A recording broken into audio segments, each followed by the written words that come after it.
eyes obediently, and I'm thinking, I don't even know who he is. I mean, it'd be like saying, close your eyes and think of my Uncle George. You know, you have nothing to go on. So I thought, well, it's only 3 minutes out of my life. So I opened my eyes and I looked around, mainly older people. But at the front of the room, there was a painting easel with Baba's photograph on it. And I happened to look up there, and Baba's eyes came alive. And the love in Baba's eyes is what I suspected at the core of all of life. That had to be behind all of this. And there it was in Baba's eyes. I knew instantly that Baba was God, and my whole life was to be led for him. I didn't even think you should follow anybody when I went in there. But my whole life should be led for him. And Baba began looking at everybody in the room, all these people with their eyes closed. And I could see that each one was his very favorite. I had never seen anyone look through a room, with love with no gradations. It was, Baba says everyone is first in importance and no one is second. And that was reflected in Baba's, in his looking at everybody. And I remember thinking, oh my God, if they only knew how dearly he loves them, because I'm witnessing this. The next thing I knew, Baba was right in front of me, and I got to look into his eyes. And there was no bottom to the love in his eyes. It went on forever. It would be like looking from the realm of time and space through a window into eternity. That's the accession point there. But it went, wow, this is, so I had no expectation this night to come in and find everything about my life, the whole purpose of my life. So when we left there, I was really, went into a very high kind of romance and honeymoon with Baba that lasted for probably a couple of months. And then I crash landed, and Baba then went to work on all my weaknesses, hang-ups, shortcomings, and failings, and began converting those things into love. And that has not been a sublime experience, like my first meeting with Baba. And,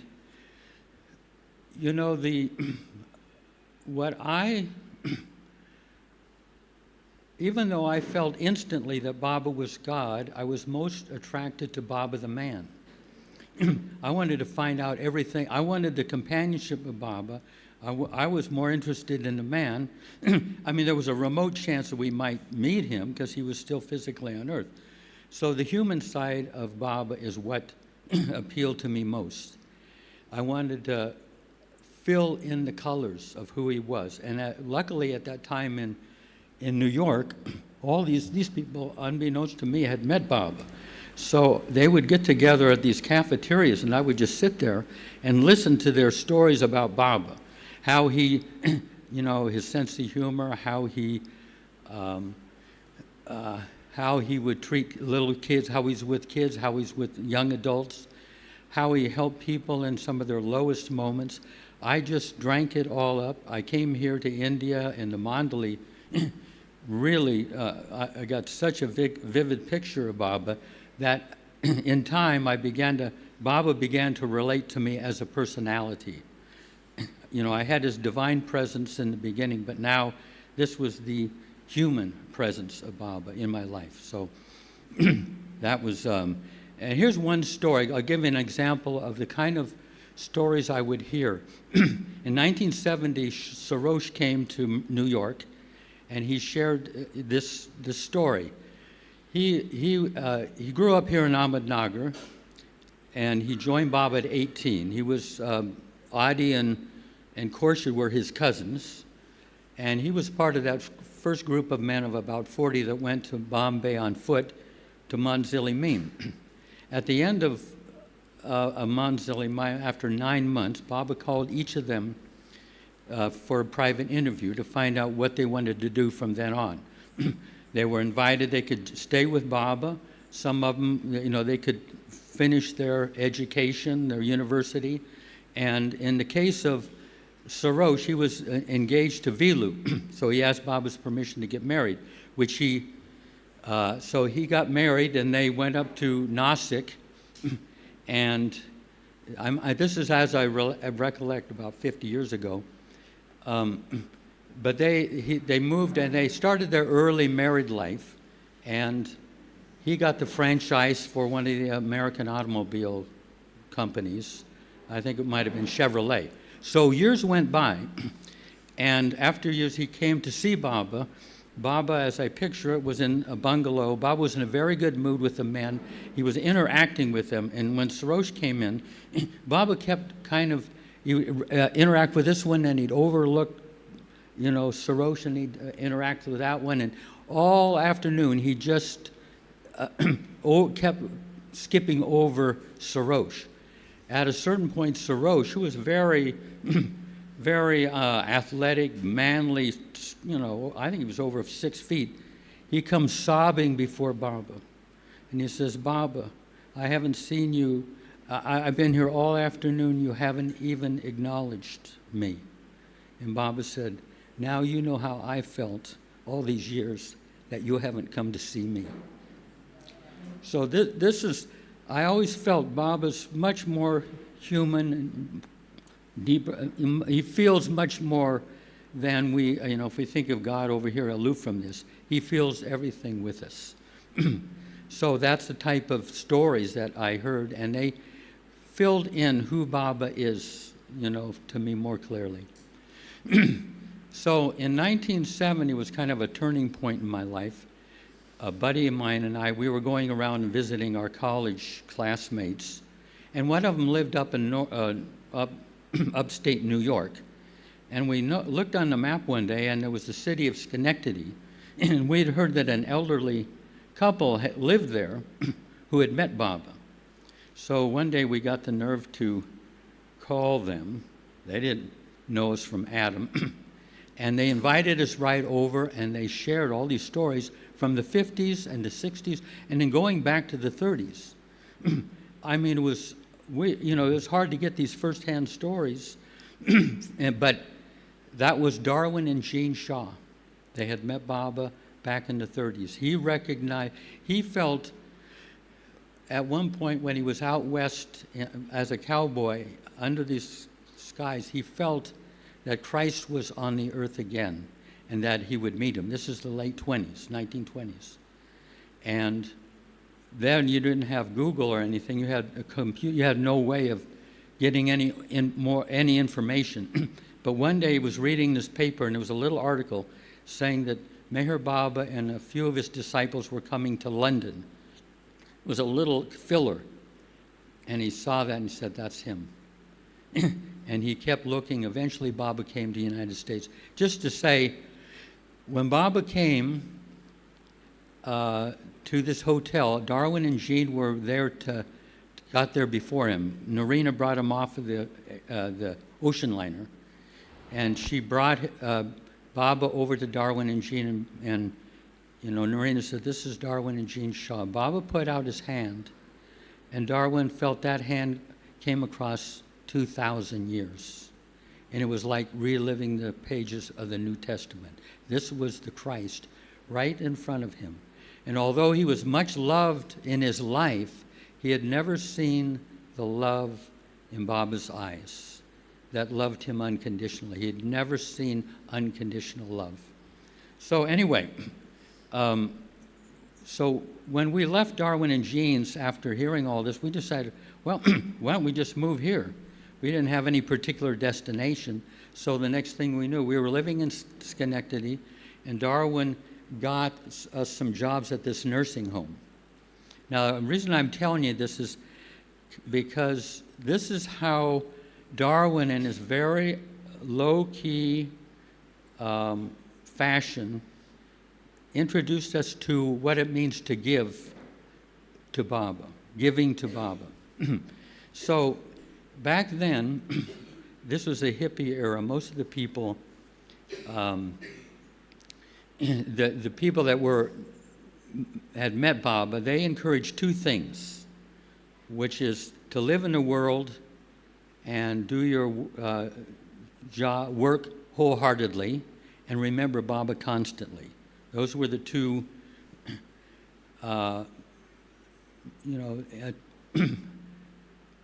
injunctions from Baba.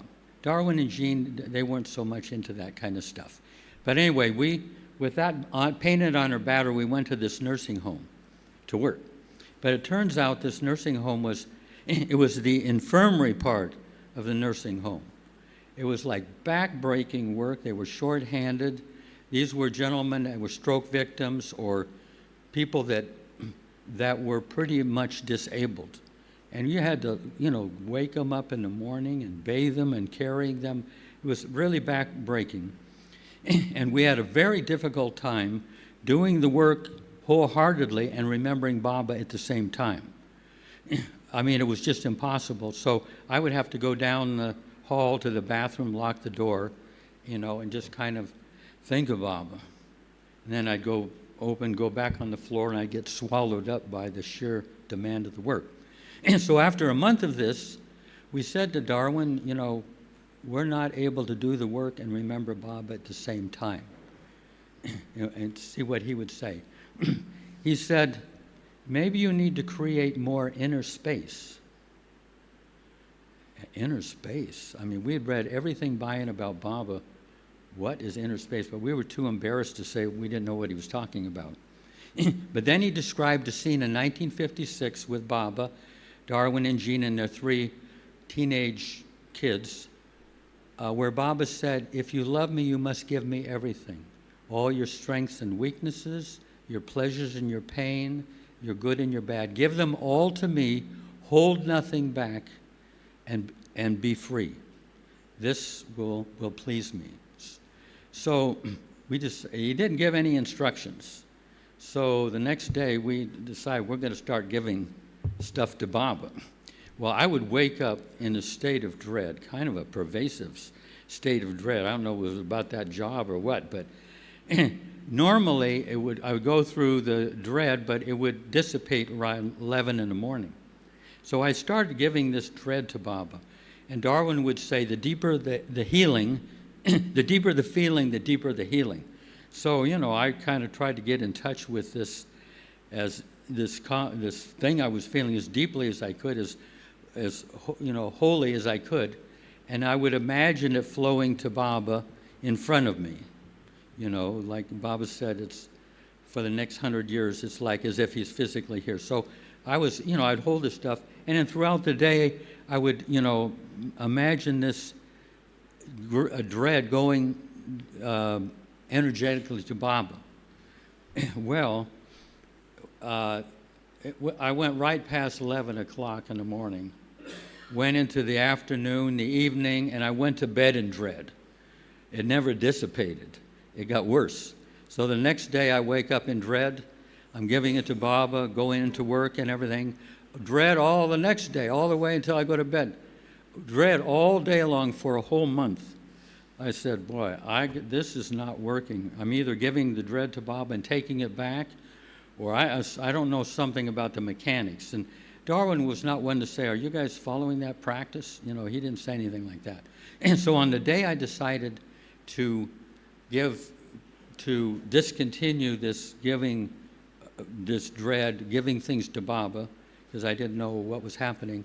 Darwin and Jean were going to a cafeteria, and there were a number of us there. And so at the front of the cafeteria, I don't know if you in India know this, but there are dinner plates that are spring-loaded. So you take one plate off and another one pops up. You take that one off and another one pops up. So Baba flashes this to me. You're giving me a plate of grief, and everything. You look down, no change. So you take another, still no change, but it seems like nothing is happening, but the stack is diminishing unseen from below. So Baba convinced me, even though it doesn't seem like I'm receiving your dread, I'm getting it, So I told this to Darwin the next day. I said, this particular flash that Baba gave me, he said, it's exactly true. He said, Baba is impressionless being. His being is impressionless, and whatever you give impressions you give to him are gone forever. But there's a layer behind it that looks just like the one you gave him. So it doesn't seem like you gave him anything. Give him the next layer, and there's another layer. It's like peeling away an onion.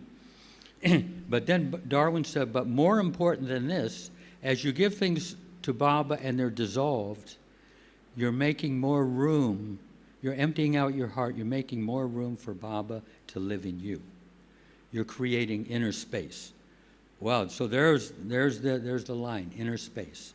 So we began doing that. We just continued to do it, and eventually we were able to do this work, this highly demanding work, and have Baba's presence at the same time. We had them under the same roof, and I didn't have to go down to the bathroom and think of Baba. They were, going on there at the same place. And it was, and over time, what that did is we got, one day Darwin said, even the good takes up space. The only thing that doesn't take up space is love. So there's this inner warehouse of boxes of good and bad. As you give them away, Baba has more room to live in us. But not only that, what we found is that our consciousness that was mainly focused outward, now our consciousness was able to be inside. And we could actually see a little bit of what's going on in the inside. It's like lifting up the hood of a car or the bonnet of the car. You can actually see some of the workings. The radiator, the carburetor, the fuel pump. You can see how it operates. So from the inside, this is what we began to see, that on one side of this inner space was all the reactions we had to life based on our beliefs in good and bad, right and wrong, spiritual, unspiritual. And lust, greed, anger, all those things are reactions to life. You could see that. And on the other side were our responses to life. The divinely human qualities, our better angels, kind of flowing in, percolating from Baba directly. So there's the reaction side of ourselves and the responsive side. So back in my college, if I got angry at somebody, they just get angry. I would just get angry back at them. Now I had some space where they could get angry at me, and I'd say, I'm sorry that I've upset you. I was able to respond. And you could see from the inside that there are these opposites. The opposite of anger, which is a reaction, Baba says, is patience and tolerance. Those are responses and not reactions. The opposite of greed and grasping and acquisitiveness is generosity. These are divinely human qualities. They're actually not emotions that we found. In fact, if you follow any of these divinely human qualities to their source, they all end up at the ocean of divine love. If you take empathy all the way back, it winds up at the ocean of divine love. If you take generosity, it winds up there. Patience, they all link up with our soul. They all go back to Baba. So that was tremendously, that was a tremendous help in me to be able to see a little bit of the workings, so I didn't just have to take whatever came along. Darwin was really encouraged being proactive. I thought the inner life would just take care of itself. We didn't know what it was about, but here you can be proactive and try to create more space in giving things to Baba. And let's see, what was another thing I was going to say about Darwin? Let me see here.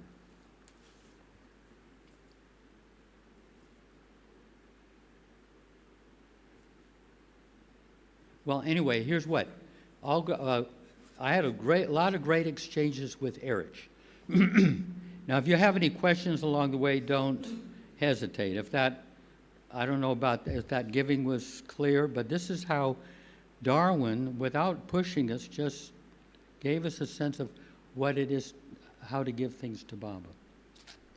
So, with Erich, back in 1975 here in the meeting place, I said to Erich, what if I went out last night to a party, a wild affair, I got drunk, and I just carried on, and I knew Baba wouldn't be happy with it. I'm telling this to Erich in Mandali.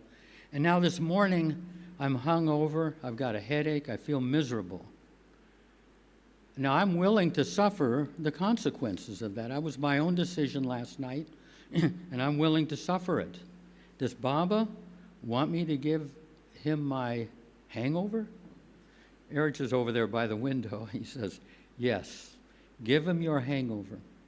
And the embarrassment of having such a meager gift to give your beloved will inspire you next time to have something more precious to offer.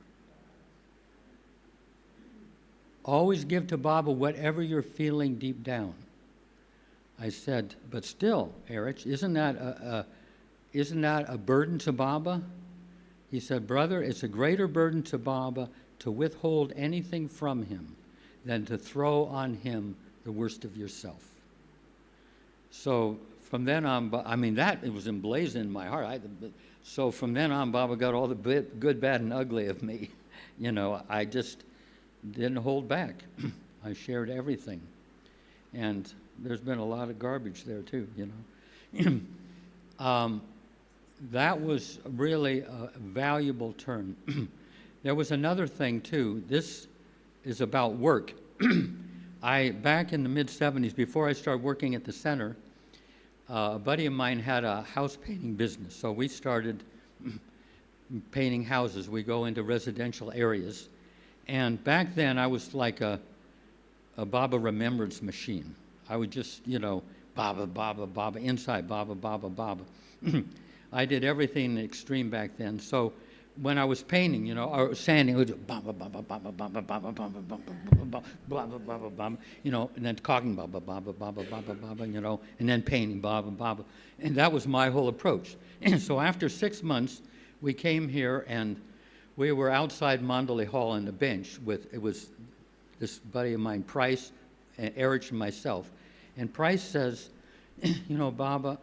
Erich, I'm a house painter.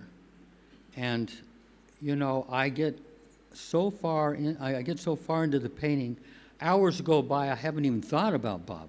This is the most important thing in life, and I'm just wasting time. What should I do about this? Now, that wasn't my problem. I was bobbing all over the place. So Erich said, in the beginning, it's important to remember Baba, to say his name, to read the books, to go to the movies, to see the movies, go where Baba has been. But in time, it becomes important to forget yourself. When you forget yourself, Baba can work through you, even if you're not aware of it. Now that was a revelation. He said, get into your painting. Lose yourself in your painting. But when you come out of that absorption, when you remember to remember Baba. So this is so valuable for me, because self-forgetfulness and Baba remembrance make a beautiful complementary role. So that way I could go out and play volleyball, get into volleyball, and when I'm leaving the court, walking toward the refectory, I can think of Baba, So, because a lot of people that come to the center, they are in these computer jobs. They're buried in computers, and it seems like it has nothing to do with Baba. What did the data of this company have to do with Baba? But when you forget yourself in what you do, Baba can live through you. I didn't realize that, And I asked the Margaret Crass dancers. They were ballet dancers. They would do these famous performances all around the country. And I asked them, do you remember Baba out there when you're dancing? They said it didn't work. They would remember Baba before the dance, then they would lose themselves in the dance, and they would remember Baba afterwards. So these are kind of things that helped to harmonize my inner life so there weren't so many conflicts going on. Here's another one. I've never shared this publicly, but one time I was around the same time in the 70s, I said to Erich in Mandali Hall, you know, Erich, all I do all day is I'm just monitoring how I'm feeling, how I'm reacting, my level of vitality and everything. In every situation, I'm so obsessed with what's going on inside of me. I just cannot not do it. You know, it's just an obsession. What can I do about this? And Erich is over there, and he says, where do you do this? And I said, I do this around here. He said, you are blessed to be doing that. That is the last thing I expected him to say, because I was just focusing on me. But so after, I did this for a number of years, and at one point I thought to myself, why did Erich say that this was this is a blessed thing to do? He could have just said it's a good thing to do. But what I discovered is that there's one heart. I'm on one side of the heart, and Baba is on the other. If I'm feeling joy, Baba feels joy. If I'm anxious, Baba shares in my anxiety. If I'm, whatever I'm feeling, if I'm feeling cut off from him, he's feeling cut off. So what this means is that it's one of the ways, a direct focus on Baba. You know, you can focus on Baba by saying his name or meditating on his photograph, doing selfless service, whatever. Anything wrong? Oh, I've blown that. Okay. Yeah, that's better. Where was I? So, yeah, there are various ways of focusing on Baba. This is one way of focusing directly on Baba. If you want to know where Baba is, he's how you're feeling deep down. So from that moment on, I never felt separate from Baba. If I want to know where Baba is, he's not over there, aloof. He's feeling what I'm feeling right now. So, you're never apart from Baba. That was the gift that came from that just little comment from Erich. Does that make sense? How you feel deep down, Baba shares it directly. You want to know if you're feeling unhappy, Baba is unhappy in you. And it does make you change your mood, because you know that you're depressed, and there might be a way of relieving Baba from depression by making some effort to come out of it. I don't know. So let's see. One of the things that Erich helped me with was the difference between good and love. We normally don't think there's really much of a difference. My first few trips to India, Baba had me over a microscope trying to distinguish the difference between good and love. And, I found you almost have to be a jeweler to be able to tell the difference between a diamond and a crystal, And I struggled with that, trying to discern the difference. And one day, Erich, I came into Mandali Hall for the first time on that particular stay, and there was a discussion going on, and Erich just turned to me and said, Jeff, the accumulation of virtue is not the goal. The accumulation of good is not the goal. I just kind of went blank. That was the thing I was working on, but I had the sense not to ask him, what is the goal? I was going to let this trip be the answer to this. And I got no answer until toward the end, where I had kind of a vision, not a transcendental vision, just a metaphorical vision, where I saw all of creation as this one expanse, going from a lower elevation to a higher elevation, from good to from bad to good, from vice to virtue. And across this expanse, there was this train racing along. And the words that came to me is, the object is to get off the train at your earliest convenience.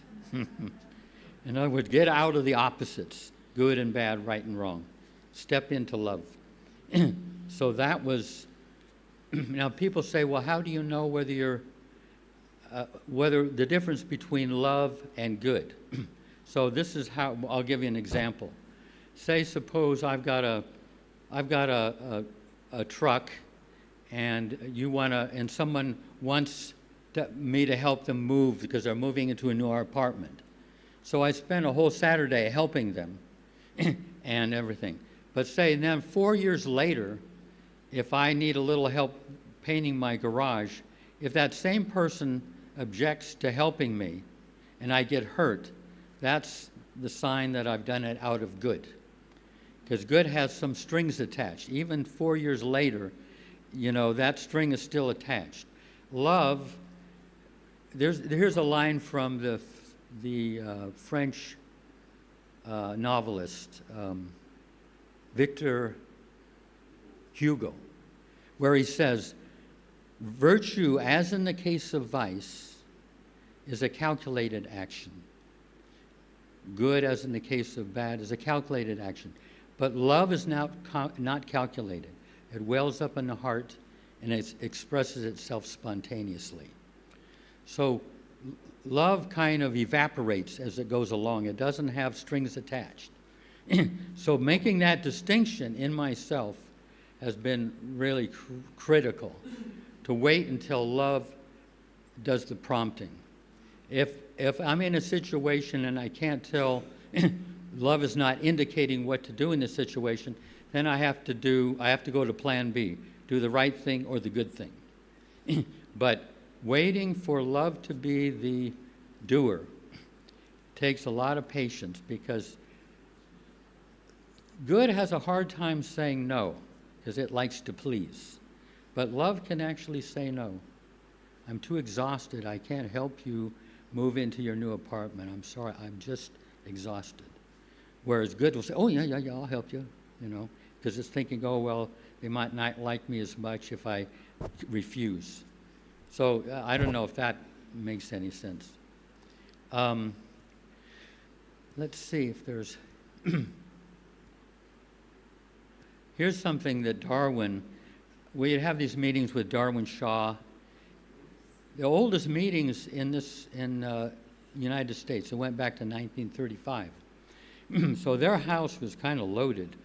But after a meeting one time, Jean, his wife, would serve apple cider and oatmeal cookies. So we're standing around, and Darwin just very casually looks over at me and he says, Jeff, you are not the personality self. I thought that was me. I thought the whole purpose was to go on improving me until I reached the goal. And here Darwin is just suggesting I'm just barking up a wrong tree altogether.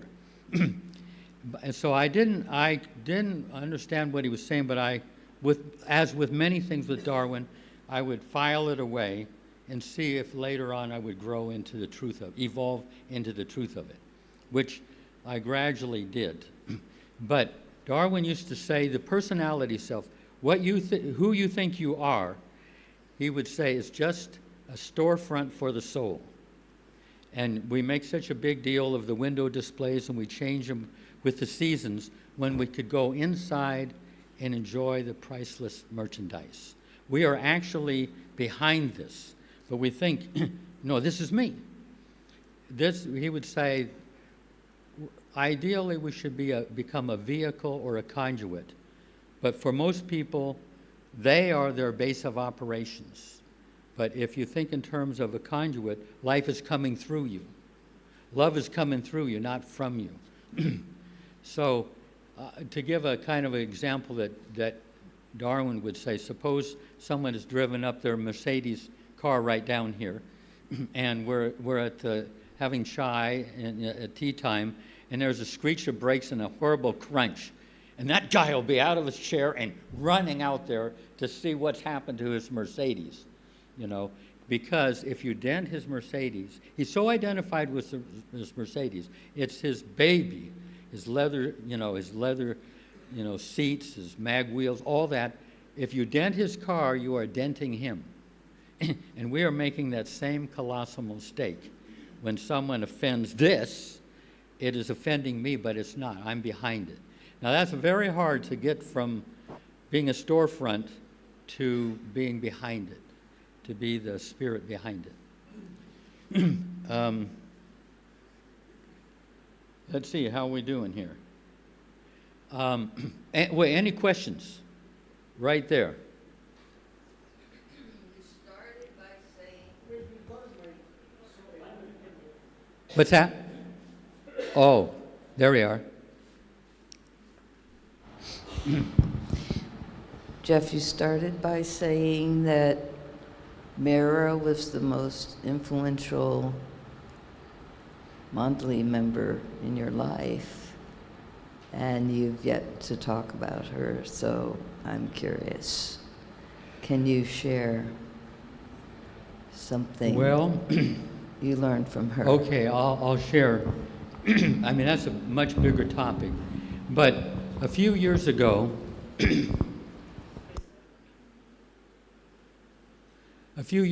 I had this dream, but it was more like a vision. I found myself in this inner realm with Mara. Do you need to? What's that? It's okay. Okay. So, this is a dream, and I'm standing off the side about 15 feet away from Mara, who's sitting at a bench, looking at something that she's very thrilled with. She's looking at like a photograph book. So she kind of waves me over. So I come around, and I notice that she's just sitting on the smallest bench, and there's only about this much room between me and her. She tells me to sit down, so I sit down, and she's very cavalier about showing me the things that we weren't supposed to touch Mary, so I'm trying to, avoid her and keep an eye on what she's saying. It's like going crazy, And finally, then I feel a physical touch. She touches me on the arm. I'm thinking, oh, Bob, I've touched Mara. We're not supposed to touch. Then I thought, well, she initiated. I didn't, But she goes on doing that. She's showing me these things and very excited, and I'm having to just avoid it the whole time. Finally, she reaches over and she touches my heart, and I wake up. And I think, wow, what was that about? Jeez, I mean, it was so vivid and everything like that. So 3 weeks later, I'm on my way to India, and I usually have I feel Baba right before me and everything. And I get settled in the seat and everything, and lo and behold, Baba and Mara are together. I mean, usually I have Mara in a special spot, but I never put Baba and Mara together. But there they are. And for my entire trip to India, it was Baba and Mara right there before me. So, and the love radiated from Mara, it was different from the love radiating from Baba. I mean, opened up another side of me, And what the dream was saying is that, when I was physically on earth, you couldn't touch me. But that doesn't pertain to after death, So, anyways, so I have felt Mara and Baba with me. I don't know what to make of it, but it happened. I didn't, just happened without my even thinking about it. So I do feel, I remember Adi saying to us back in the 70s that he was an expert on God Speaks, and he knew all the roles around the avatar. There was the role of Peter that was played by Erich, the role of John played by Bao Churi, and they played for that particular incarnation. But Adi told it, and he knew that.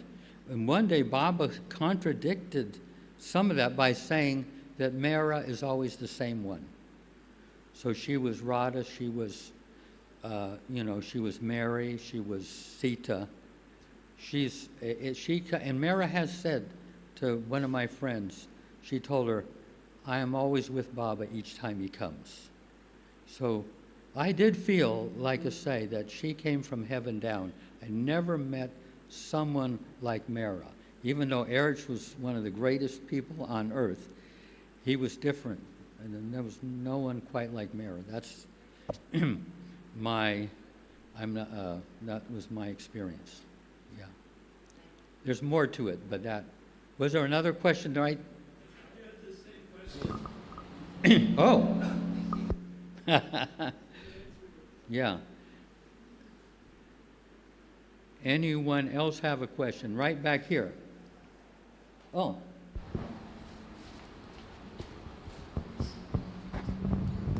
Basically the same question. Have her walk into the center, maybe.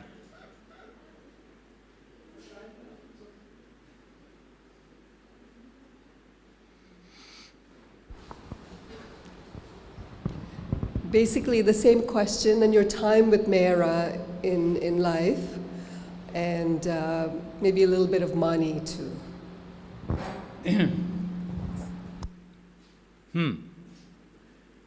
I'll tell you, this was a valuable thing as far as moods. Back in still in the 70s, Mara was on her porch saying goodbye to this lady who was going back to the west. She'd come to the end of her pilgrimage. And I was just there saying goodbye for the day because I was going back to Marabad. And Mara's there looking down at us, and she says to this lady, take Baba with you, he'll look after you, take his name, always dedicate everything to him, talking along that line. And then she suddenly says, sometimes we feel very empty and depressed, but we know Baba wants us to be cheerful, so we make efforts to be cheerful. Now I listen to this, inside I'm thinking, wow, this is the beloved of the beloved. This is the, if she hasn't mastered the experience of a joyous heart full of Baba's love, then love must be something different from what I thought. And I would struggle. I would feel Baba in the morning, say, and then I would lose it, and I'm thinking, God, what did I do? I'm desperate. I lost the feeling of Baba, or, gee, all day long I'm not feeling Baba the way I did yesterday. I was troubled by that. But after that, I never worried about whether I was feeling Baba or not. And I kind of saw it like the feelings or moods are like the seasons. In springtime, everything is going, the springtime of moods is alive and everything, but then moods have to go into summer. Summer, it's scorching and hot, things dry up, So, then the moods move into fall where things cool down, there's kind of a invigoration, and then winter and everything dies down. So,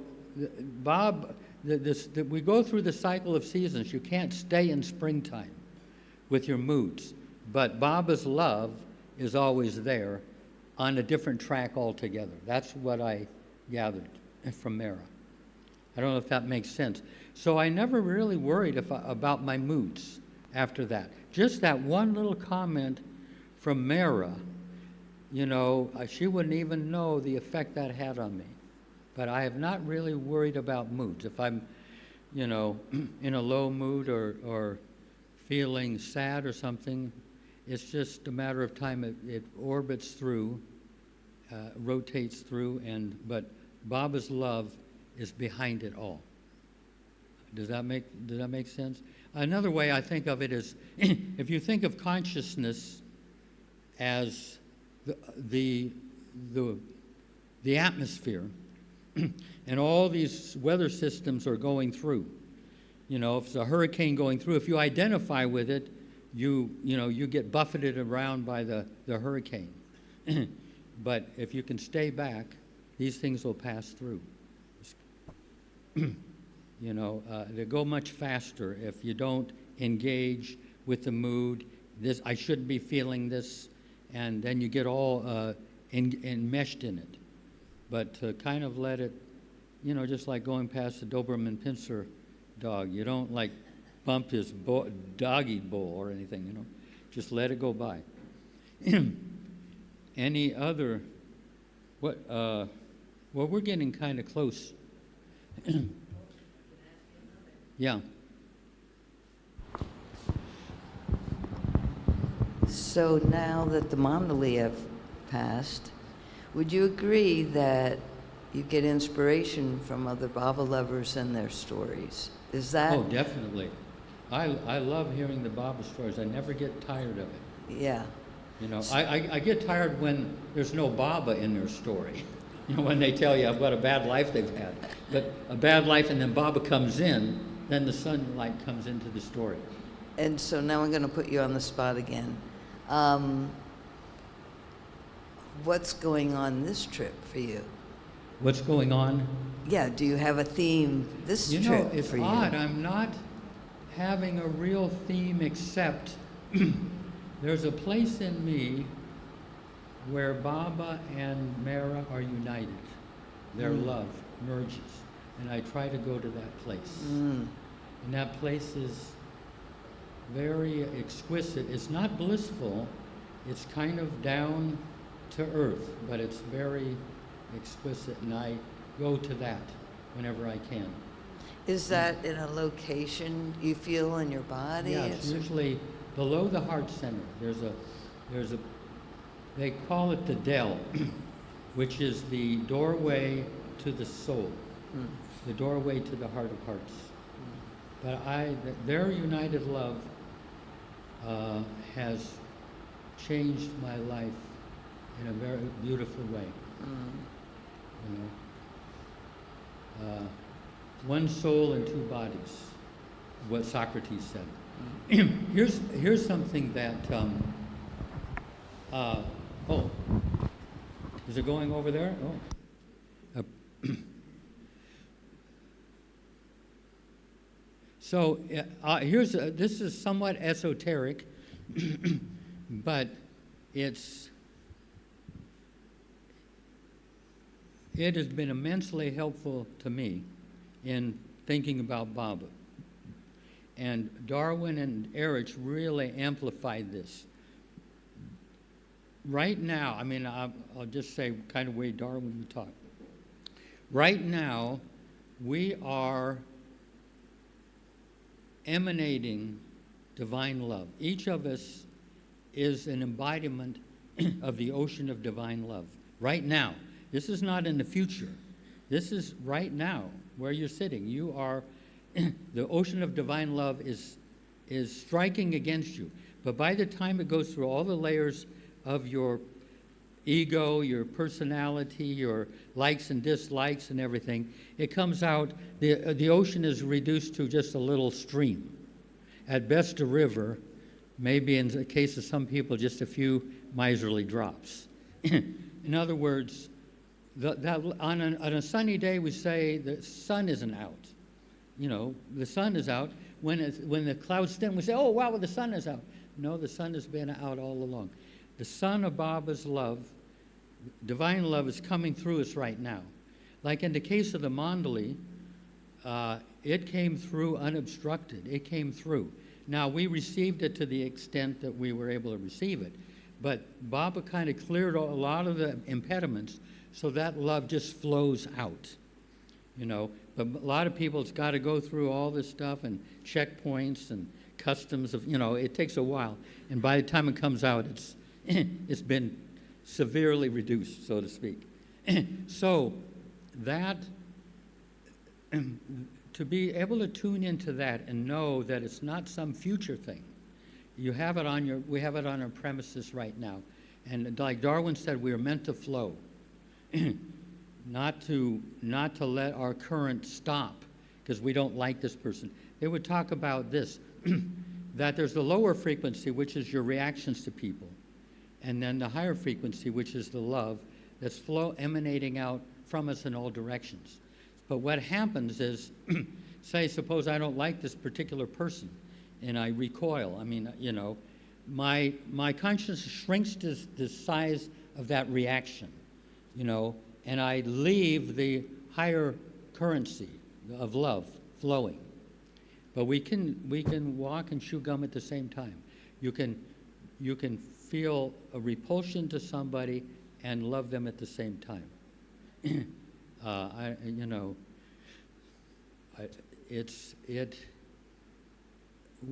Like I say, we actually, here's a quote that I found back in the 70s that I kept in my wallet until eventually shredded. But this is what Baba said: all differences between one another are merely superficial and cannot affect the love we feel for each other deep down. We already love each other.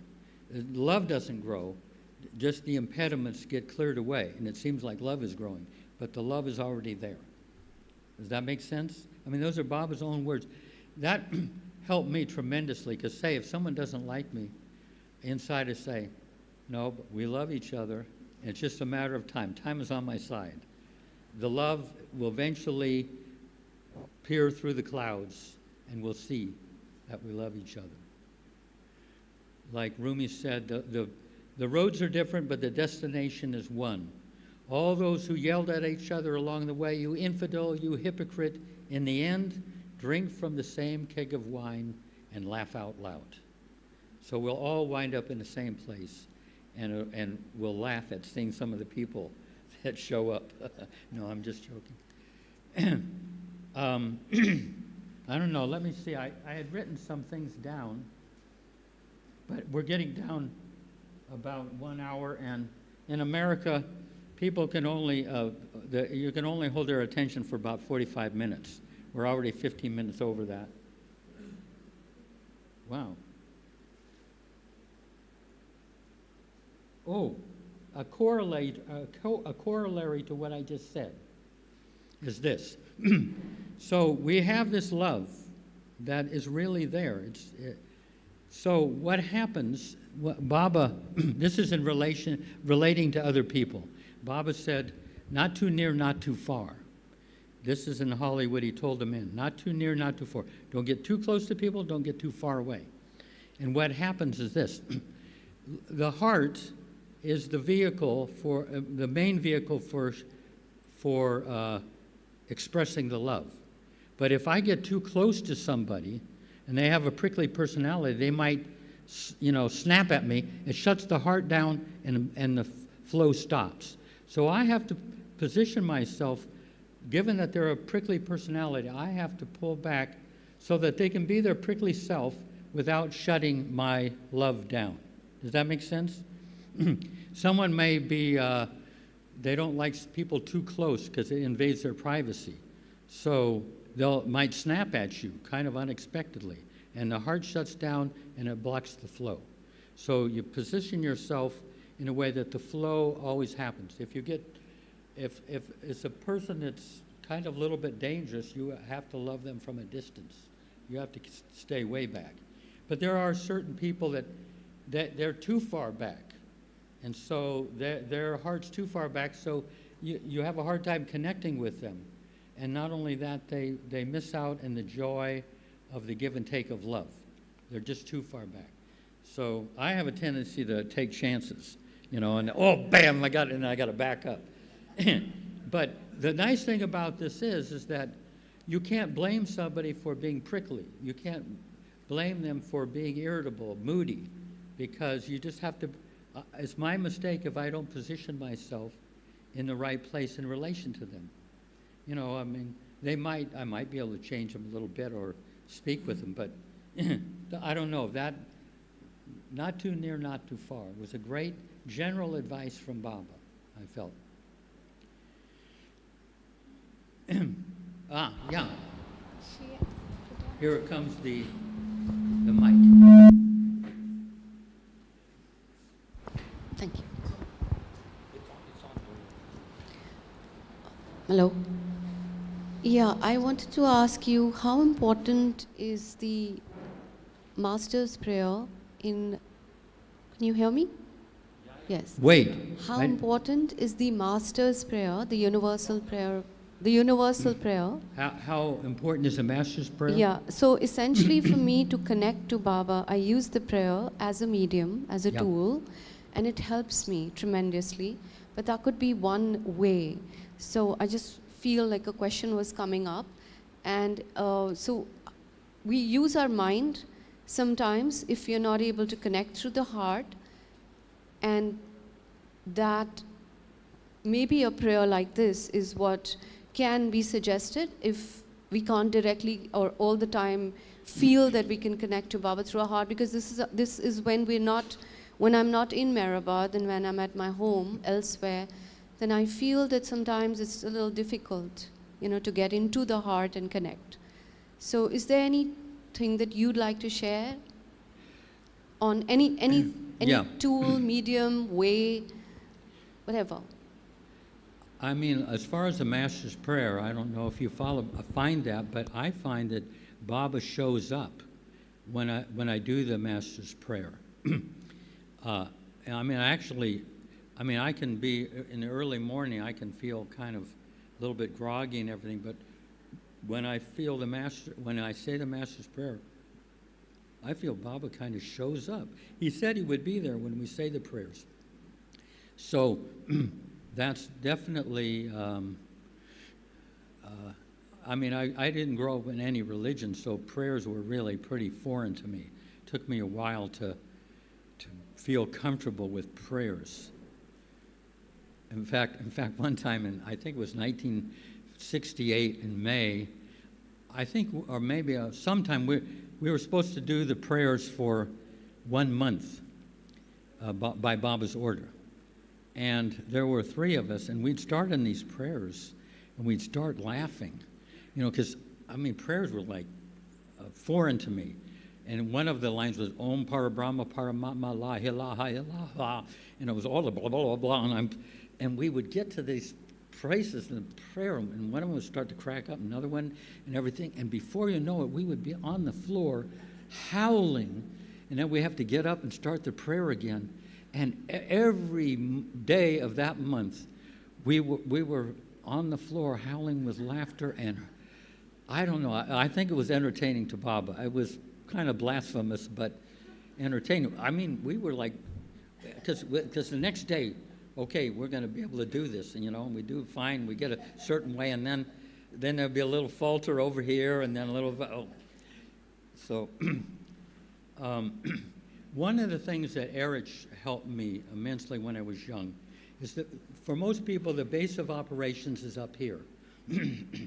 And they see life through the lens of the mind. This is like looking through the binoculars turned around the wrong way. Erich, when he said, you're blessed to be doing that, I was down in this area. This is turning the binoculars around the right way. Everything is up close and intimate, much larger. This is multi-dimensional, and this is just 3-dimensional up here. And so when Robert Dreyfus went to see Baba in 1965, he was just 25 years old. And when he was coming back, he met Baba in Mehrabad. When he was coming back, they grabbed him in New York, this Monday night group, and they asked him, to share his experiences, with meeting Baba. So he got up there like this, and they were there in front, and they said, what was it like to meet Baba? What did you experience? He said, I went from here to here. And that was the end of his talk. They couldn't get anything out. But Fred Winterfeld, one old disciple of Baba, said, it takes lifetimes to get from here to here, so that your base of operations is here. But it's very hard to stay here because, like I say, I could insult somebody, hurt their heart, and immediately they go up into their head. They're already one remove away from the scene of crime. So it's very hard to stay at the heart level.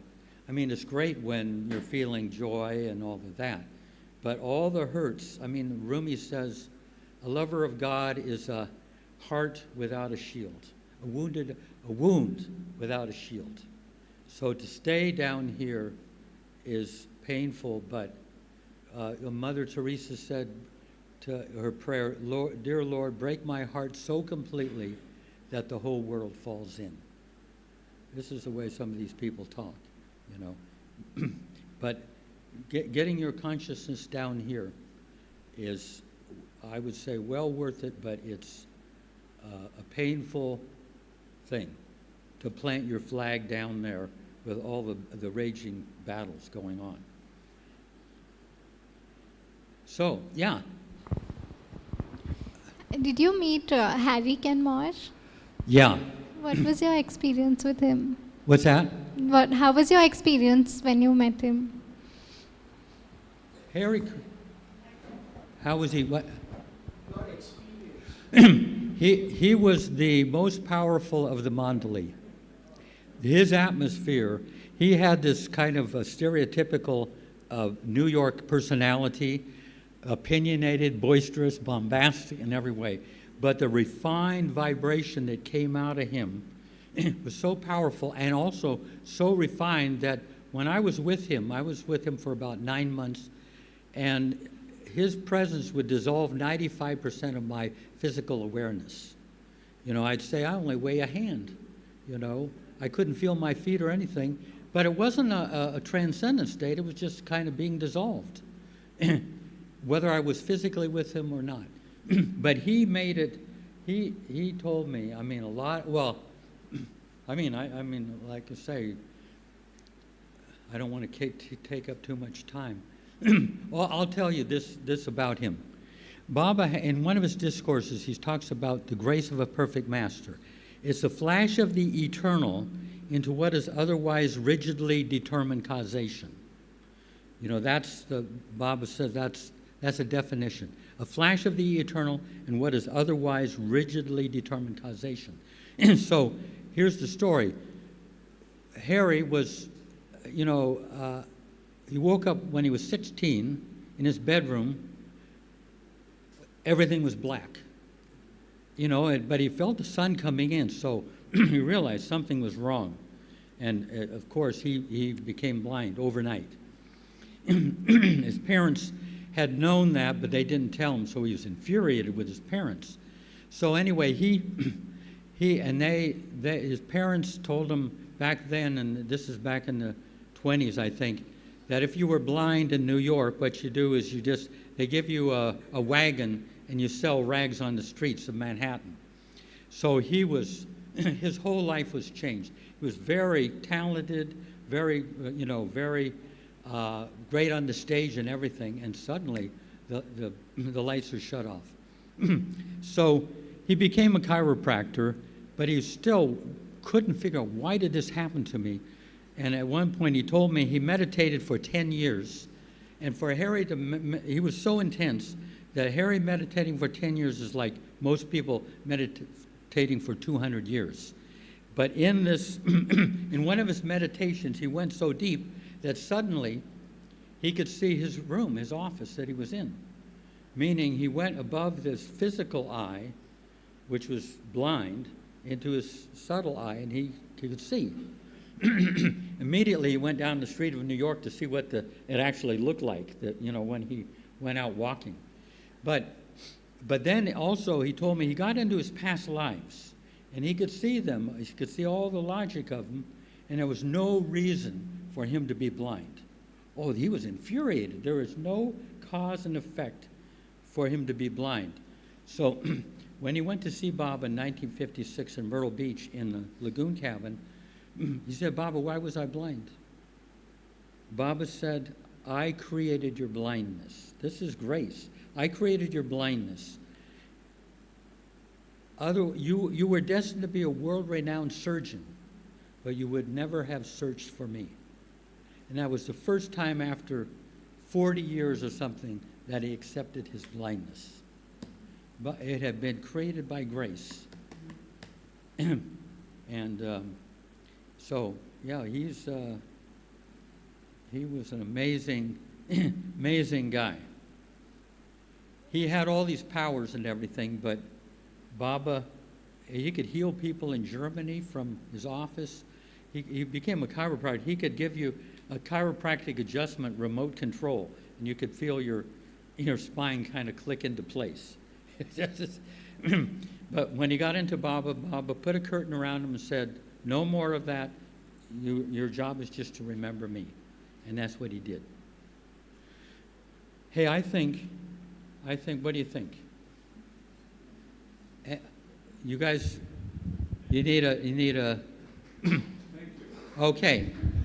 Oh, wait, let me tell you one thing. Yeah, at the very end, after 60 years, almost 6 years with Baba, I have no doubt that he loves and adores us no matter what, unconditionally. Well, however you've messed up in your life, he loves you unconditionally. You won't find that anywhere in this world, you know. I mean, people were not quite able to do that. There's always some condition. But, you know, so many people feel unworthy, you know. I think Mani said, worthy, smurthy, forget it, you know, unworthy. So, he loves us, he creates us. How could he have a problem with this? You know, he was the creator, so. But we are much loved, and he's not over there. He's right here watching each one of us. I don't know how he does it, but he watches everyone intimately. You know, so, Jai Baba, everybody. Yeah. Thanks. And there are someone gave me some treats here.